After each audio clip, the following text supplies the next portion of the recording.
Hello, everyone, and welcome to a new thing we're trying called GuildGab. And it's just a little podcast that we're gonna start doing just for fun because we love the game. I'm AuroraPeachy, and I'm here with my friend.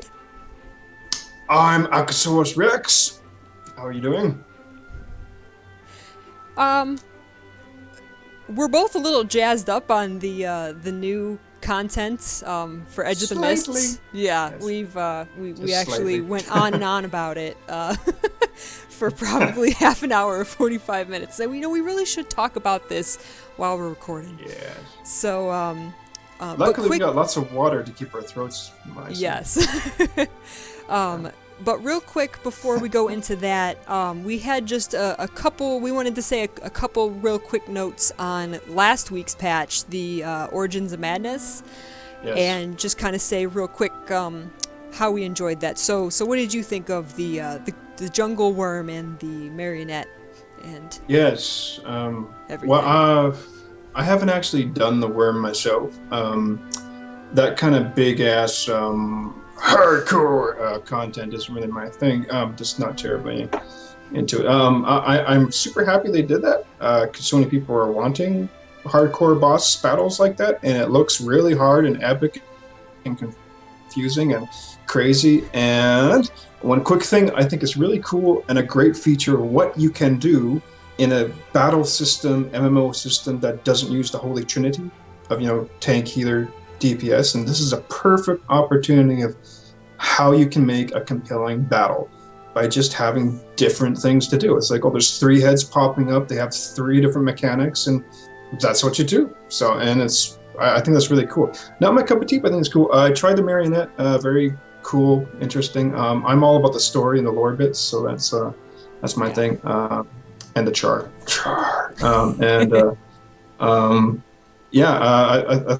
I thought it was pretty cool. And then, of course, the story bits we can talk about later. How about yourself? Yes. How did you like? I like how you mentioned that even though you're not, the super hardcore content is not your, cup of tea, and it's not really mine either.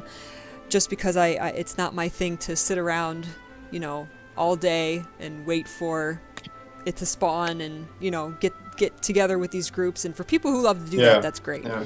But Yeah. I really liked the fact that even though I have no hope of ever actually defeating the worm or being part of a group that defeats it, Yeah. all the achievements, even though I'll probably never beat it, I could still get every single one of the achievements. Yeah. And I thought that was very interesting because they had achievements for doing stuff like, escorting each of the Asura and, defeating each of the heads individually, rather than you have to bring them all down in order to get, the meta achievement. So I thought that was very good because it gave people who aren't going to put in the work to actually defeat it, it still gives them a reason to play it, and it still gives them something to do. And you still get a chest for just defeating one head. And I think that was a very good call on their part with that kind of content. I think it works out that it's like if you defeat all 3 heads in the way that's supposed to, you get like the top chest, and then if you just defeat one, you get like 1, and there's like the rankings for it. So I think that's a really great way for the future to parcel out the things. So there's like reason for people that want to do it. I think they could go further and have so that those that want to actually do kind of hardcore kind of raiding type thing, to make these world bosses really difficult, and that if you do defeat them on their most difficult levels and settings, that you do get some substantial stuff that only those who do that get it. So I'm totally cool not getting everything in the game. So if there's hard stuff that is only available to people who do the hard stuff, that's great. That's totally great.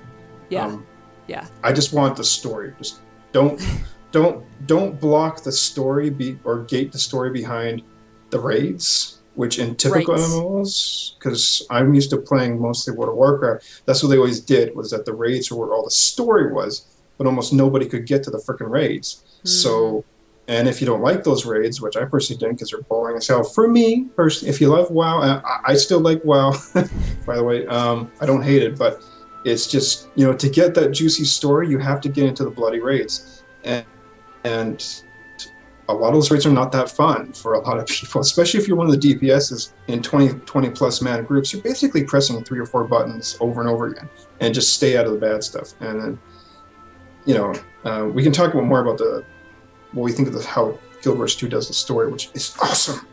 Yes, and it keeps getting hours better and about better. that. Yeah. Oh God, does it ever? Man, it's really gotten good. Really gotten good, man. Yeah. Yeah, because I guess we should mention, just in case anyone who isn't in the know, these are the last 4 big epic patches as Arena's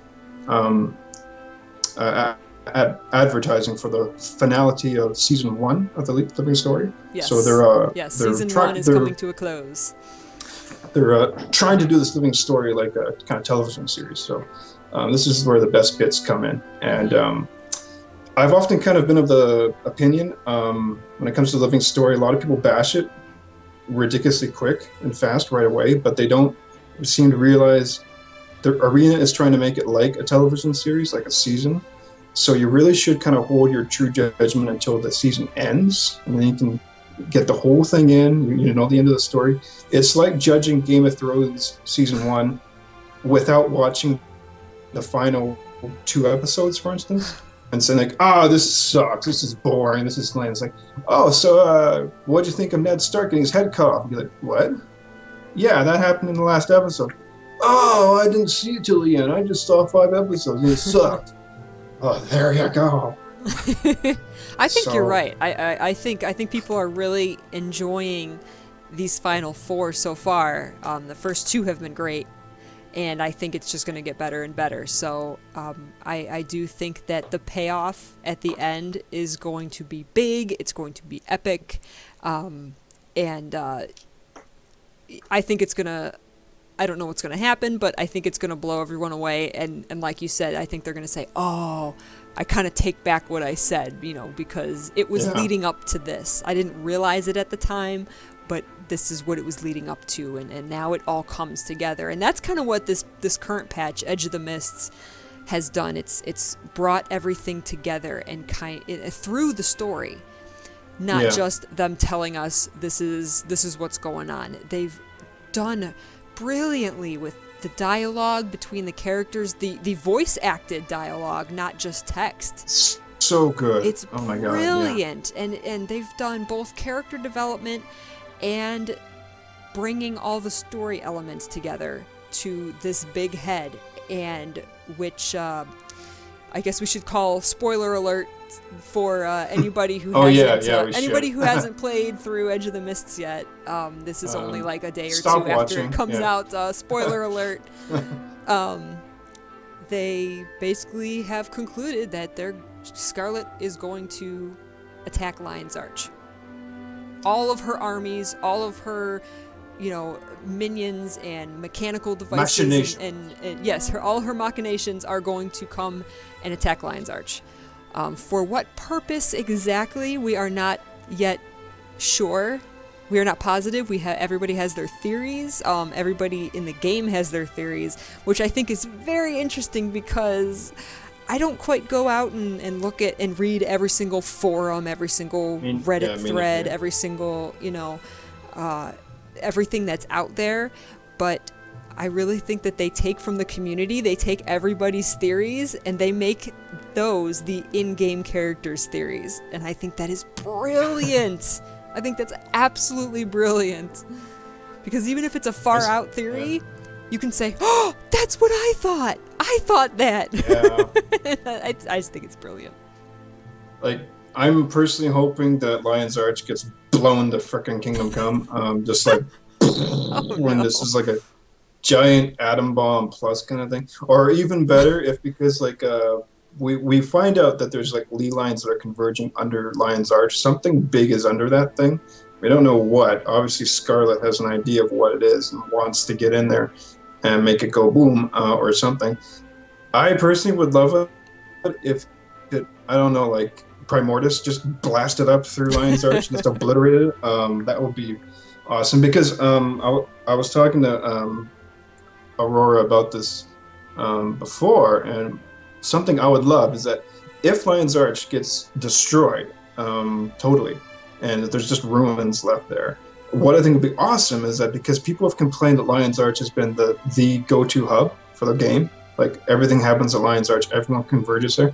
I think it'd be so wicked if of the 5 cities, and they're all pretty cool cities, like Radisum and the Black Citadel, my favorite, and all the other ones. If once Lion's Arch is blown up, if all of the seasonal events and big things like Dragon Bash and maybe even the Bazaar of the Four Winds like takes place in each of the home instances, and maybe we could even like vote even on where Dragon Bash or whatever else could be, and that way we can make our home instances more important and more lived in, so that we're not always, oh, we have to go to Lion's Arch. It's like, no, like throw that aside, let's beef up these cool home racial cities like the Black Citadel and Divinity's Reach and just have them happen there. I think that would be spectacular. That's brilliant. I really think that's brilliant. As much as I would hate to see Lion's Arch, as much as I would hate to see Lion's Arch be destroyed, it would be a perfect opportunity for, okay, whether it's player voted or not, all right, well, Dragon Bash is coming up. There's no more Lion's Arch. Who's going to host Dragon Bash? Divinity's Reach, Holbrecht, Radisum, Black Citadel. Even the Grove could host Winter's Day or something. Who's going to host Winter's Day? Who's going to host Halloween? And each one could be in a different city, and that would make the focus be in that city. I think that's brilliant. I love that idea. And it would just like add so much, freshness to it. It would. To like have like to make like Winter's Day in the Black Citadel would be just so cool. It's like kitties. Halloween would be there. That would have to be Halloween. Yeah, that would be. Oh, that would be so badass. And Mad King Thorn shows up in Lion's Arch and goes, "Oh, I'm here. Laugh at my jokes." Where's everybody? Here. Yeah. Where's everybody? They're at the Black Citadel? What's that place? He goes there. Hey, I like this place. Cool. the char like, who are you? It's like, don't you have a sense of humor? They're like, no. Tanks, get the tanks. It's like a legion of tanks. All right, you want to F with us? I'm obsessed with the char. That's actually one big reason why I love this game. I only play char. I love my char, and until the Tengu come out, because I'm also a dinosaur bird freak. So I love my kitties. So, and this is the first game, and this is my tiny little rant here. This is the first game, one of the first games that does a beast race properly. That's one reason why I love this game, because those char look like cat people, not like Final Fantasy Online and Star Wars Online, where it's humans with freaking little cat ears on the top of their head. Zoologically, anatomically, it makes no stinking sense to have ears on the top of your freaking skull. This is where our ear holes are, not on the top of your freaking skull. And it's like, it looks like a freaking anime fanboy. It's just, that's not a cat. The char cat people, not Final Fantasy. And it's like they do great, and they also make the females look like they're part of the same species, which if you want to see what I mean, because when a game doesn't do this, look to World of Warcraft. Those guys have a horrible blind spot on making female races, because the werewolf race they made, oh my god, it's just the males look like they're a different species, and the females look like they walked out of a Bugs Bunny cartoon. Like, they seriously look totally like a cartoon, like giant boobs, tiny waist, giant eyes, and tiny little face. Whereas like the males are these, and the females are like, and it's like the char do it right. The char just they're a different species. They're a proper beastie species, It's like the females look like females of that race. They don't look like, oh, we've got to make females. Well, she's got to have giant boobs and a tiny waist, and she's got to stand up erect, and the male's got to hunch all the time. It's like, they're the same race. Make them look like they're from the same species. I actually have one char character that I made it because I'm like, oh, I have to make one of all 5 races, even though I'm a little biased against the char. It's better now, but especially when the game first came out, because I'm a veteran in Guild Wars 1, and in Guild Wars 1, the char were the bad guys. So it was hard for me to look at the char as, oh, now it's a playable race and they're working together with the humans. Like, this isn't right. So it took me a while to make a char, but I finally did, and I made him male. And I was wondering why I couldn't change the tail, because I had seen both short-haired and long-haired tails. And it wasn't until after I had created him I realized, oh, that... Those are the girls. The long-haired ones are the girls. Oh, I get it. Like, and it was. Isn't it cute? I thought that was like adorable because you've like got this like massive like uber badass girls, and it's like they got fluffy tails. They got fluffy tails. And cute little things, and they'll like rip your face off. It's so cute. Yeah, I love them so much because it's true. It's like they're one of the few that have ever actually done a proper, beastie type race without making it like an exaggerated fanboys, like a whack off version of like some fantasy girl. And it's like, just because you're female doesn't mean you have to like be like, oh, where we're gonna put the breasts. It's like, I mean, if you're making a different species like you are, it's like they don't have to look like humans, Right. It's like, yeah. That's just my zoological nerd rage coming out. So, thanks. I will do my best to not go on too many of those. I just had to get that out. Now it's out into the ether now. Yay! So, yes. But yeah, I love the chart, and of course Ritlock, because we all love Ritlock. Yeah. But should we talk about the incredibly awesome new character that was introduced with these patches? Yes, I am loving Timey. She's really funny and she's really smart, but I gotta admit, I think she's gonna be our demise. I see her as the, if not season 2 villain, I see her as a villain down the road. I have a feeling that that she's going to, we're going to develop her, and then she's going to go away for a while, and then she's going to come back and be the mastermind behind everything, and we're going to be like, do you remember when she was innocent? No. She worships Scarlet a little too much. I understand that it's a Surin curiosity, and she loves how brilliant Scarlet is. I understand that, but I don't know. I sense something a little maniacal about her. She's just a little kid, though. Stuck-up little kid, but just a little kid. I love her to bits. I honestly, just to disagree totally on you on that. I don't think, and I don't hope that she doesn't. I'm half serious about that, but I don't. If it happens, I'm gonna say I told you so. That's my if it happens, I told you so. Go cry in a corner with my Ritlock plushie when I get it eventually, but because I don't want Timey to be an evil bad girl. She's too freaking cute. She is adorable. I really do like her. You made that great comparison of her to the girl from Wreck-It Ralph. Yeah. Which I thought was brilliant. That was a great just connection. Just the way she talks and her spunkiness reminded me instantly of her. Vanilla. And the fact that she's sided up with Braum is like a perfect kind of Ralph type. What?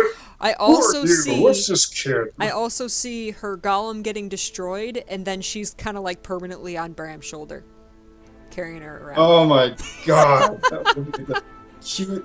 That would be so cute. People would actually explode, I think.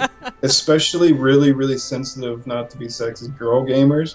If they saw something like that, especially with their giant pink bow tie, it's like, Scruffy's destroyed for good, and now Brahm's my Scruffy. And he's like, yeah.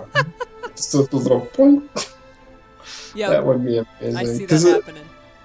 Yeah, because for those who haven't gone to Edge of the Mist, we learn more about Timey and Braum because Timey has kind of forced herself onto Braum to be her bodyguard or caretaker, and he has reluctantly done so, which it's great because it's taken him away from Rox because they've been like the bosom buddies, which I think that relationship was kind of a bit forced. It's like, oh, they're best of friends now, the Norn and the Char. It's kind of cheesy kind of thing. It's like, oh, of course the Norn and the Char are going to be friends. I really love that they've got confliction between the two characters now. And the fact that they've put Braum up with this crazy, awesome, timey character who's just the cutest thing. And she's voice acted so well. She's such a little... brilliantly. Yeah. She's like a stuck-up dick, but she's still so cute. So freaking cute. And of course, we learn that she's disabled. Yeah. I think this is one of the first times in video games, certainly MMOs, in which one of the main characters is a disabled character. She's like, from birth, she's had messed up legs and she can't walk very far. So that's one of the reasons why she's created Scruffy, this special golem, to be her body armor, bodyguard, butler thingy. And I've got disabilities myself with my eyes. I'm legally blind, and I've got the other things. But so this has just made me love her even more. And just so adorable. I think that's really cute, and I just I love that character. So I've been really pleasantly surprised by this, and of course, like maybe you should like mention like what your initial reaction was to the Edge of the Mist trailer, because you were like really kind of like, what? Yeah, the trailer did very deceptive, you know, like from it was very simple. After the because these first, you know, they took a break over Christmas. And then they came back with these last 4 chapters. And they told us this, and they said, so these last 4 chapters are going to be big and epic, and stuff's going to happen, and we're going to start finding stuff out. So, you know, the first trailer came out with the stomping marionette and the giant worm and the ominous voice, and it was very, like, it got me excited. And I said, okay, this is cool. And then the marionette battle itself blew me away. With the music and everything, I love the marionette battle. I just think it was so much fun. So then I was really excited for last week's trailer, for the Edge of the Mist trailer. And it was just kind of this flyby of this map we've already been previewed, with a voice saying Scarlet's Aether Blades are in it. And it was kind of like, it wasn't this epic trailer that I expected, and I was kind of almost let down. And I said, what? Well, so we're just going to go to this new map and fight Aether Blades? What? It didn't say anything about a story or about, you know, I think somewhere else they had mentioned, oh, there's going to be kind of a recap of everything that had happened, you know, especially for people who have not been following the living story for the past over a year. And so it was kind of like, so is this one taking a step back? But it just blew everyone out of the water, because there's so much story and character development, and we're finding stuff out, even if we're not getting answers yet, because we're not going to get answers until the very end, of course.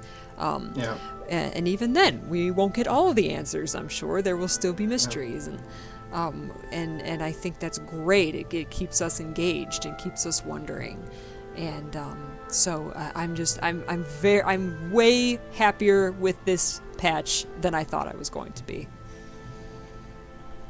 Me too, yeah. I was, because again, that Edge of the Mist trailer seems very, okay, just a PvP zone, and look, cool steampunk pirates, that we've been fighting for a year. It's like, okay, it's like. And that map, did you run around the Edge of the Mist map?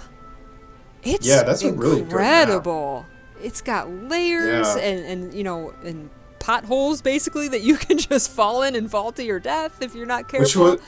Which was the very first thing that happened to me, because I was like, oh, cool, okay, oh, there's Braum and Timey, oh, jump. Oh, that did not happen to me, I'm glad to say. Yeah, and you know, it's like really awesome when like Char fall to their death, because like the like voice actor, he literally sounds like this. You see him like, so it's like really funny whenever it happens. Like it's kind of cute and evilly schadenfreude bad, but yeah, it's that was the first thing that happened when I went in. It's like, okay, cool. Where are Braum and Timey? They're over there. Okay.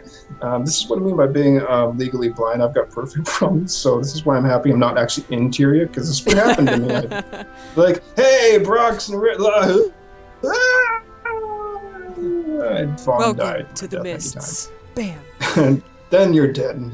Welcome to the mist. There's actually just mists out there, so be careful. Right. But yeah, I mean, it was so amazing. Like we learned so much more about Taimi and Brahm. Their relationship grew. They became even cuter, and we learned even more about them. Taimi's obsessed with Scarlet. That scares me. That really scares me. Well, you know, she has clearly said that she doesn't actually, you know, like want to be her or kind of like her. Yeah, she's never said that she wants to be her. Yeah. She just wants the same kind of freedom, power, and ability to create and do all those things. So she's really interested from the technical viewpoints. But she admires I still think what she's accomplished.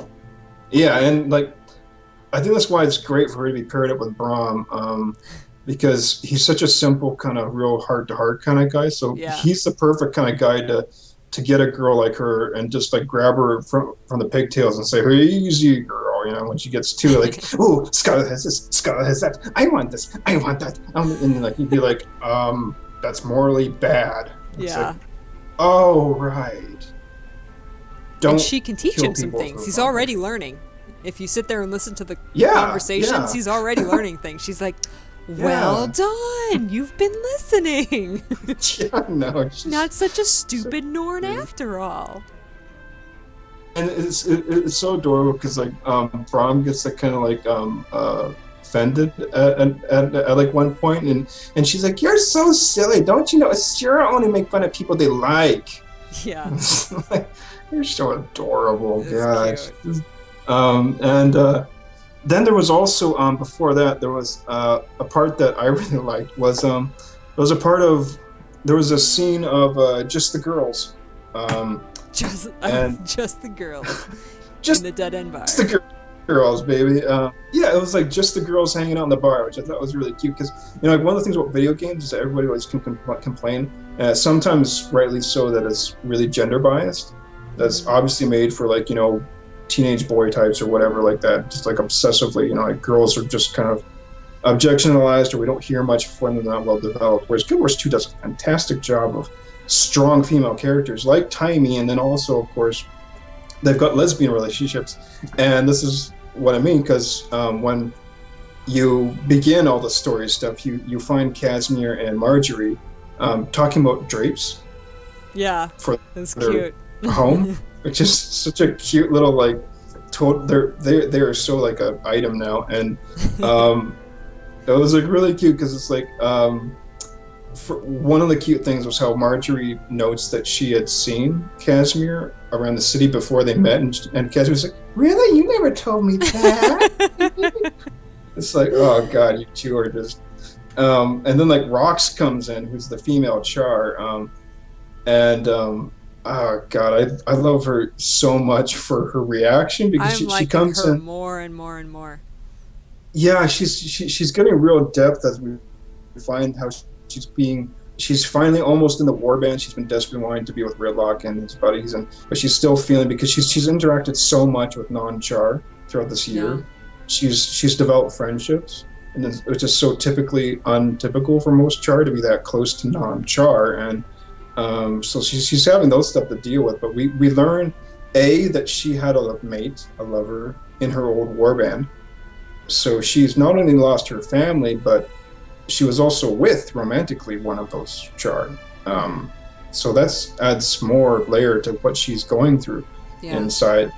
And the cutest thing in the world that oh my god, this is why I love the Char so much, is that she asks Casimir and Marjorie, she says, like something like, so are you two like mated or something? Because she just doesn't. Are you a mated pair?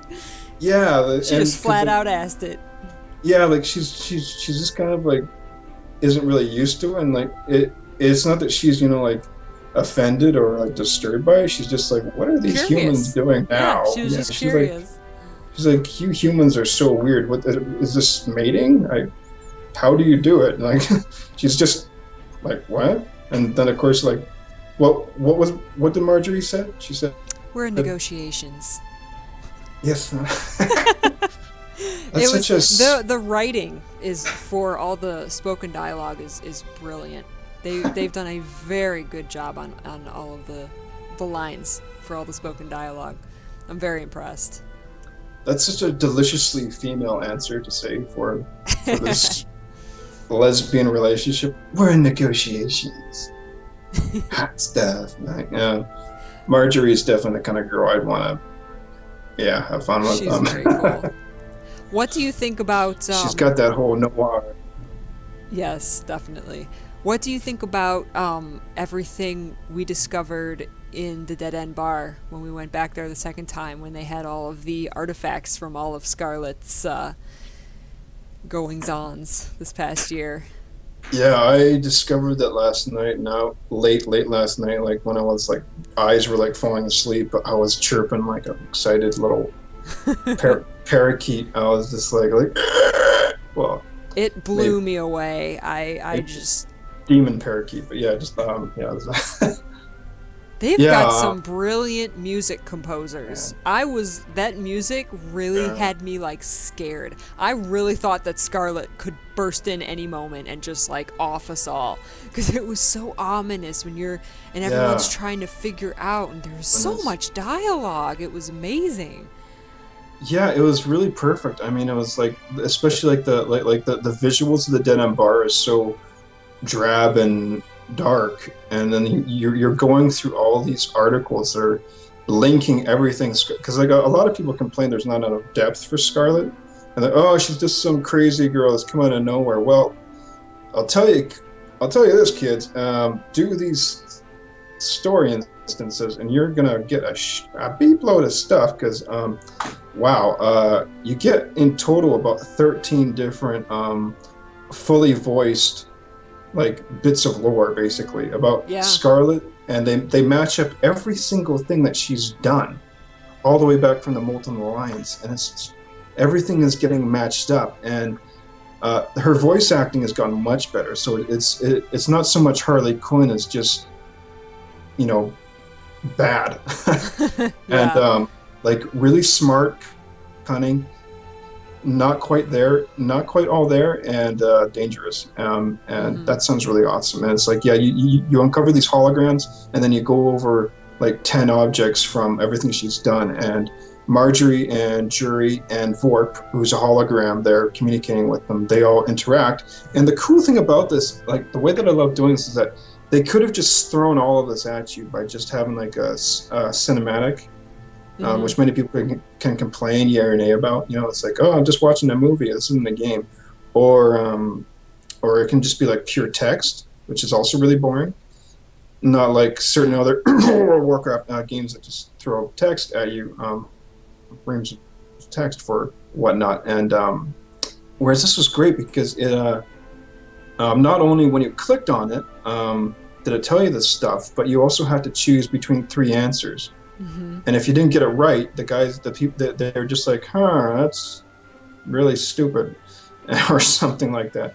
Whereas if you did click the right answer, they actually were like, you got a whole conversation. They kind of help figure it out with you, and they allowed the player to think and try and figure it out themselves, rather than just NPCs talking about it for 10 minutes. You are engaged in it. It makes your character part of it, and they're even telling your character, "That's a good idea. I didn't think of it that way," and it threw for me so many theories at me that I hadn't even thought of or heard of. Yeah. Like Queen Jenna having commissioned the Clockwork Knights from Scarlet. And they're saying, like, was the queen involved in this? Like, I didn't even think of that. Like, there were things that I was just going, what? What? No. What? Like, I was so engaged in it. It drew me in and really had me thinking. And what do you think? Oh, yeah. How do you think season 1's going to end? What's your prediction? Well, I hope and I want Lion's Arch to blow up like a big crystal pie, like a gigantic piñata. And I'm hoping Scarlet will die. I mean, even though I truly do like her character at this point, because they've given all this stuff to her, it's fascinating. we haven't really touched upon. We don't necessarily need to. That there may or may not be an entity that Scarlet. Basically, when it's this old line. Not necessarily not from Guild Wars, but they've used it. It's the idea of if you stare into the void will stare back at you, and that's basically what's happened to Scarlet, and which I really like because it's not. It may not strictly just be, oh, I'm Harley and nuts. It's like she was a super brilliant, snooty Sylvari who overreached herself, and now something has broken her. Although I like the fact that we also learn, even from when she was, even long before she did that, I believe, like, because the Menders, I believe, are the Sylvari that look after newborn Sylvari. I think in like the grove, sure. they're the people that help him. Because when you go through her journal, she's talking about how she keeps having these nightmares, and the Menders, when she goes to ask them about it, can't help her. And she says, oh, I keep having these nightmares. I'm running and running. It's always there. It's always talking to me and forcing me. I'm just going to go back to my studies. And so you get this really fascinating thing that something's wrong with this plant. Yeah, that's the impression I got too. She was maybe not insane, but there was something off about her ever since she was born. Yeah. She was crazy, before she went into Omad's machine. Yeah, something's been there with her. Either it's a part of her or it's something that has connected with her or something. Something is just off, and it's fascinating now. The way that they've done it now, it's really caught my interest to find out what's going on, because we know that she wasn't just going blow up from the very beginning. She was like, this was a steady path that led to this thing. And basically I want to see Lion's Arch blow up. I want to see Scarlet die, and of course I want the Tengu to somehow be because I want the Tengu. I really am at a loss to wonder what the second season is going to be like, because they could really pull anything out of their hats at this point. I would love, as everyone else wants, Primordius to come out in some badass, underground dragon form. I'd love it if Primordius was the one that like erupted out of Lion's Arch. That all this magical stuff has been a way to kind of usher him into the world in a way or something. Or although I gotta say, I'm thinking it probably won't have something specifically with Primordius. I have a feeling he may be there and he may be woken up, but I feel like Scarlet is after something other than the dragons. I feel like she's using the power of the dragons for something. Mm-hmm. That's what the Thermonova reactor thing makes me think, especially with the other stuff that you learn in this patch regarding the Thermonova reactor, was that I think that she's using the power that the dragons have magic with the ley lines of the magic. In some way, she's trying to convert it and use it to get something, or to get something into Tyria. As much as I hate this theory, there's things in this patch that make it even more viable, even though I hate it, is that of course that Mordremoth is behind the Sylvari, that the Sylvari are minions of Mordremoth, that the Pale Tree is a dragon champion. It's a very popular theory. As much as I don't like that theory, more and more I'm kind of having to accept it, because more and more it's seeming like that's what it is.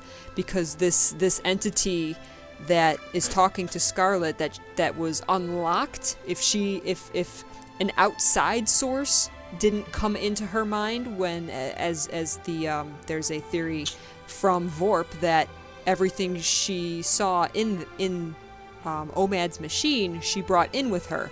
Well, if the Sylvari are connected to Mordremoth from birth, then she has always had Mordremoth with her. Omad's machine just unlocked it and let her communicate with him. I've got an idea that I just thought of right now, and in conjunction with what you're just saying. Glint used to be a champion, right? And then Glint was purified, I think, by the really Glint cool... was not originally a Kralkatorix champion though. She got okay. she got corrupted, was, but she was still, and then she got cleansed. Yeah. Yeah. Okay. So like it's like possible to kind of cleanse or redeem these things. Mm-hmm. What I was thinking was that the pale tree was from this like acorn or originally, right? This seed of some kind. Mm-hmm. Yeah. So and it grew around Ventari's tablet. You said, right? Mm-hmm.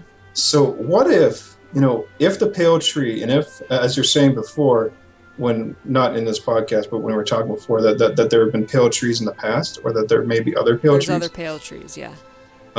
If they are, aspects or champions of Mordramarth, who's the jungle dragon, right? Mm-hmm. The jungle dragon. So if they are that, what if this pale tree we have that's birthed the Sylvari, what if it's been like that because the tablet was able to cleanse it of the dragon corruption to make it essentially like glint in that way.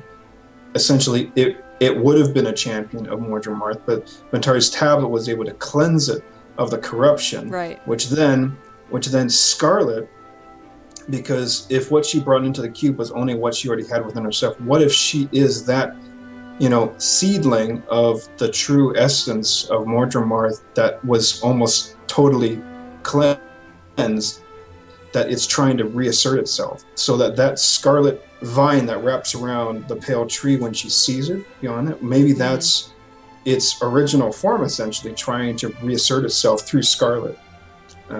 That could be. That's just what I thought of. My argument with that is that in game, in one of the Sylvari storylines, there's another good Sylvari that comes from another pale tree. Okay. So that's my argument there, is that maybe it got cleansed too. Did another seed just happen to grow around another tablet or another good essence? Yeah. Is that just a big coincidence? Or, and if there's evil trees, then why haven't we seen more evil Sylvari? You would think, unless they're all deep in the Maguma jungle, which we can't go to right now. That's a possibility too.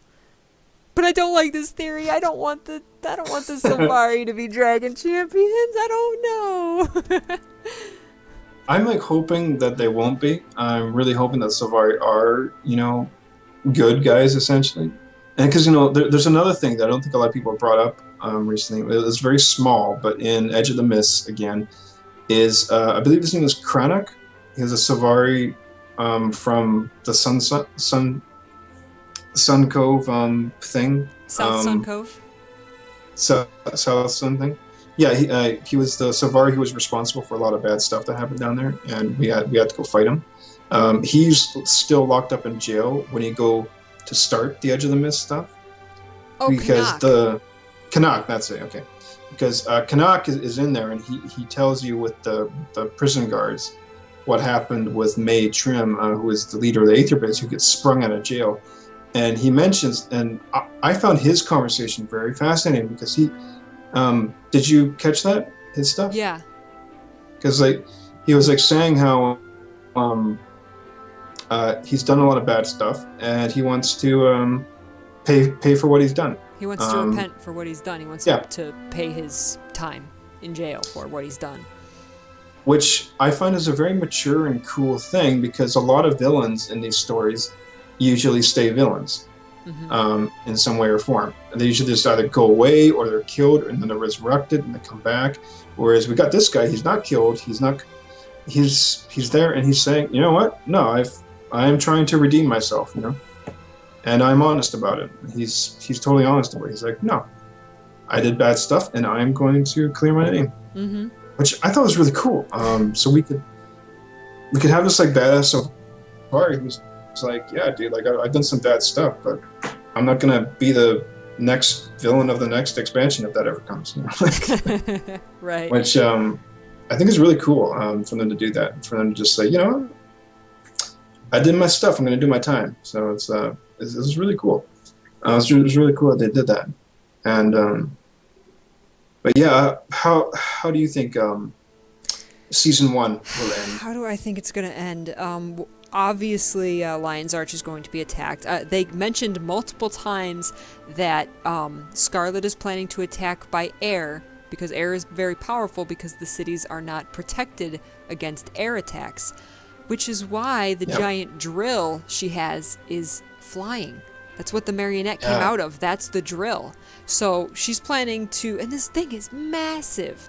So she's planning to fly the drill, which is pretty close to Lion's Arch. It's right over in Lornar's Pass. It's right there. So she's going to fly this drill over Lion's Arch, wherever the exact point of the magics, line up, wherever it's most powerful. I still don't know what she's looking for or what her use is for these magics. I don't know if it's pointing to something else or if she wants to use the magic and she's just looking for the strongest ley line so that she can harvest it. So possibly this giant drill will drill down and harvest the magic from this ley line. For what purpose, I don't know. I don't really have an exact theory of what I actually think is going to happen. I really do not think we're going to kill her. But I don't necessarily think she's going to just get away again, I had this theory before that is kind of, I haven't gone very far with it, but I thought one day our personal story was all about getting together different races that normally wouldn't work together, getting them together in order to defeat an elder dragon. What has Scarlet been doing this whole time? Getting together different races that normally wouldn't work together to create something more powerful. Yeah. Possibly to take down an elder dragon? I don't know. But if it was something like that, I had that thought one day, but it doesn't go anywhere because too many things don't make sense. Well, if her whole point is to defeat an elder dragon, let's say she wanted to defeat Primordus or whatever, because that's the other real popular theory. Why is she against us? Wouldn't she just tell us this is what I'm doing, so join my army, so it's even more powerful? Did she think she couldn't manipulate us like she can manipulate the crate and the dredge and the the flame legion? There's too many questions, but I think that's an interesting comparison, that she is doing kind of the same thing that we were doing when we were trying to defeat something bigger than ourselves. So there is something bigger than her that she is trying to defeat, to harness, to use, but I have no clue what that is. So I really don't have a prediction for okay, this is what I think is going to happen, but I love the idea of Lion's Arch being destroyed, I've got to say. And everything that would big pyrotechnic way. It has to be boom, bada boom, baby. I want that. It took them 6 months to rebuild just the lion statue after Mad King Thorn destroyed it. So if they destroy the entire city, are they really going to go through all that? Because the city is a hodgepodge anyway. Are they really going to go through that much to rebuild Lion's Arch, or are they just going to settle somewhere else? It's curious. And I haven't a clue what Season 2 is going to bring. I haven't a clue.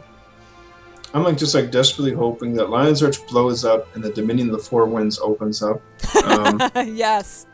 I can get into the frickin' Tengu, and we can have an army of samurai Tengu warriors just and there's just I mean, that's I suppose maybe we could kind of finish off just talking about maybe reasons why we're into the game, I guess, and because I mean there's one of the reasons why we're doing this, right, is that we're both really into it, and there's just doesn't seem like there's a lot of Guild Wars 2 podcasts, or a lot of ones that we've seen often can be overly critical, maybe, or just or maybe that's not the word I'm looking for. It feels like there's a lot of when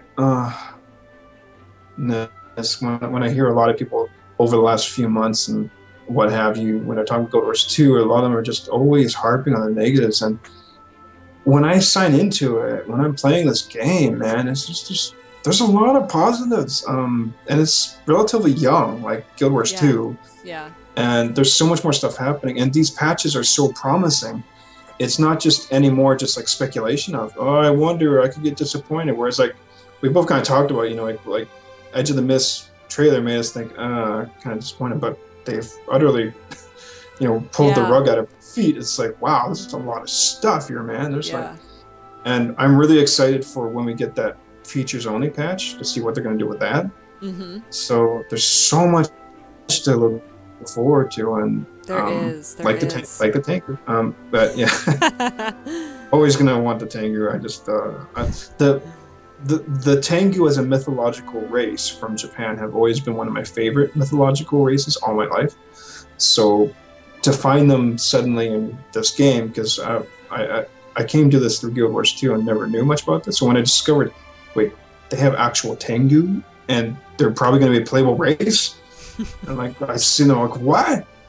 And they've definitely made them Japanese oriented. Oh, it's like you can take your pandas and your Chinese influence stuff there, you know, like give me my Tengu Japanese guys.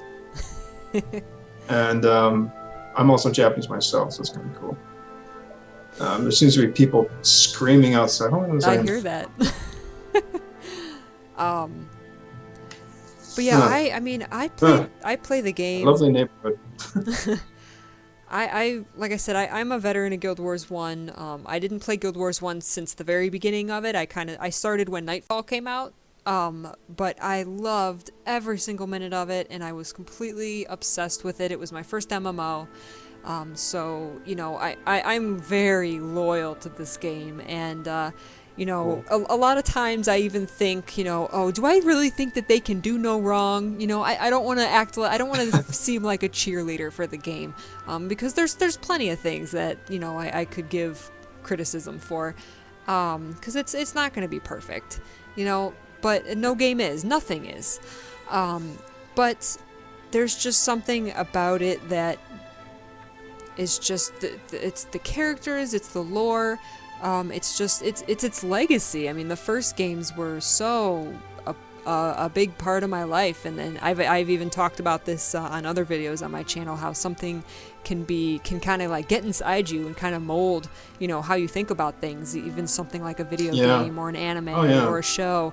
And Guild Wars is just one of those that, you know, got inside me and means something to me.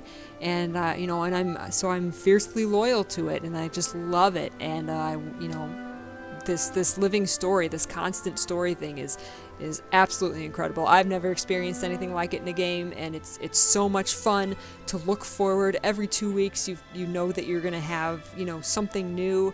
It's apps, and for free. All of this, you pay once and you never have to pay another thing again. And putting out this kind of content is just, I mean, this has been said a million times, but that's just so incredible, and ArenaNet does such a fantastic job with it, and I love it, and I'm a fan for life. Yeah, you know, because like I still like the Warcraft stuff, and that's been my background. That has been the Warcraft all the way back to Warcraft 1 from like the 1994, and but the way Arena has done this game and what we get out of it, I don't see why every company doesn't adopt this model, because Arena's making plenty of money with it, whereas like Guild Wars 2 feels like it's the elephant in the room when a lot of people are talking about video games, especially MMOs. I've noticed on shows and stuff, a lot of people don't bring it up as much as they should. Yeah, I've noticed that too. I find it so strange because there's so many great things the game brought with it, like the fact that the nodes, multiple people can harvest the same nodes. The enemies, everyone can get experience, even just a little bit, from attacking the same thing. You don't have to like whisper or type to someone to gather up into a party. You know, it's the fact that you don't have to go back to the quest giver all the time. You just need to walk into the area and the dynamic event happens, and you complete it, even if you're like on the other side of the map from the quest giver. Well, that's a stretch, but you know, if you're on the other side, you don't have to go back to the guy. hand it in, and you can do like multiple of them, and it's just it's just and again like the living story, yeah, like every 2 weeks. This is crazy ridiculous what we're getting, especially if you love the lore like I do. This story stuff. I think this is amazing stuff, and there's so much voice acting, which I love so much. Which like a lot of games complain, oh, we don't have the resources or money to have so much voice acting. Well, these guys aren't charging a sub fee, and even in like unlike some of the polls that say the top games that are making the most money, Guild Wars 2 wasn't on there, and yet they're still able to produce this kind of content. And yet, it's like, I just don't understand why all the game companies don't follow the suit. I mean, most kind of are in a way, whereas WoW annoyingly is still saying, oh, our sub model works fine, we're going to keep it, which of course, that they're not going to stop having money. But because companies are greedy, they've been having sub fees for 10 years. They're going to keep having sub fees for 10 years. It's just like, which is like kind of ridiculous because like in like that kind of game, like the just a tiny little thing on this is just like the last patch of that game came out in like November at the latest, early November, October.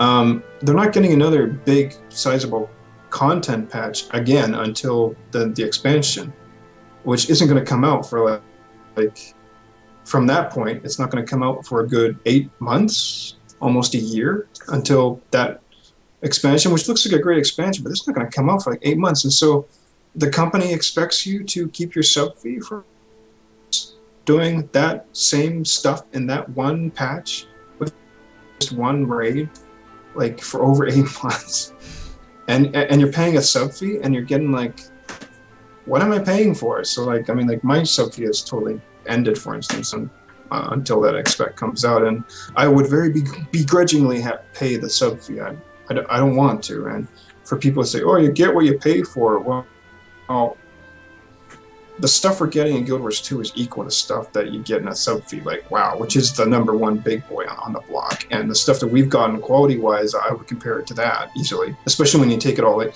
the whole year that we've been through with this living story. If you count all of the updates, we got some special, some new spells and abilities and things.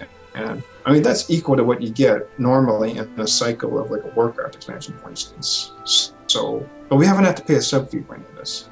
And everything on the gem store is purely cosmetic. And I want some of those love-struck weapons. God, yes. Yeah, that's the other thing. too. The love-struck weapons. It's She-Ra. It's She-Ra. I love the hammer. I'm so tempted to get the hammer for my guardian.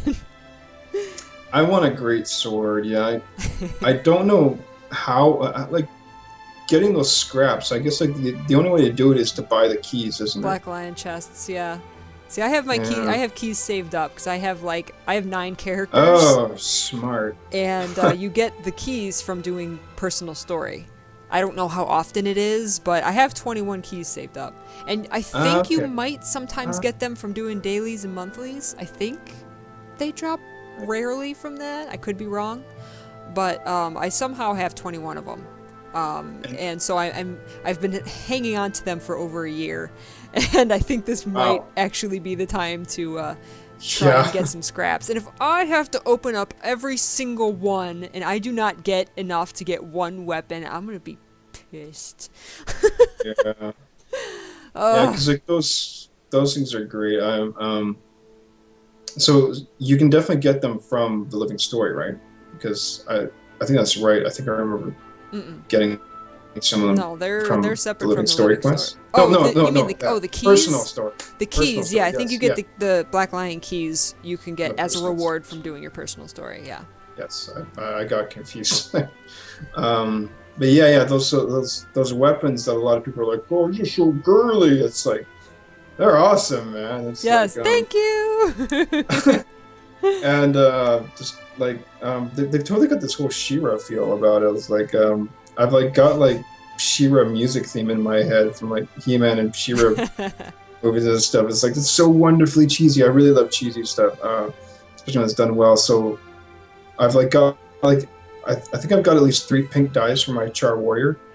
So if I could get the broadsword with the giant heart on it and just pink them out, just be like, fear me. It's like, yes. That's why I play this game. Giant humanoid cat in pink armor with a giant love sword. The cosmetic options are fabulous.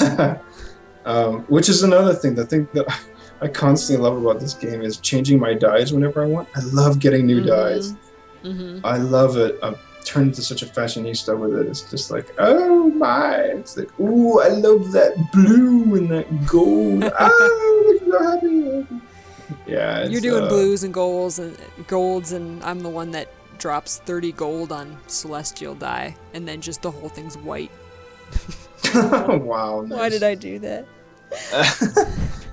Yeah, it's just, oh man, so we really get a hell of a lot of bang for a buck with this game. So yes, we do. I'm quite happy with it, and I mean, like, I've noticed a lot of people can be seemingly a bit impatient with things like, it's like, oh, I want more. When's the big thing happening? It's like, dude, you're getting like story and content stuff like every 2 weeks. Like, they can't all be like the biggest epic patch on the planet. It's like you're getting a lot here for not paying. So it's like it's pretty amazing. So and yeah, I just pretty awesome, man. Pretty awesome. It is. So, yeah, I think we'll end it there. Sounds good. Yeah. And next week we will have, if we do this on a weekly basis, I don't know, we haven't even discussed that yet. But whenever the next time we do this, we will have at least a new trailer to talk about, and perhaps a new patch. Yes. Some more Scarlet fun times, and hopefully there will still be a Lion's Arch. Yes, but hopefully not. Well, hopefully it's not that long until we record another one. Oh, well, yeah, yeah, for sure. Yeah. All right, so thanks for watching, everyone who watched this far in, and yeah, I'm AuroraPeachy. And I'm Achosaurus Rex on YouTube. Yes. And we'll see you next time. Thanks for watching. Take care, guys. Bye-bye.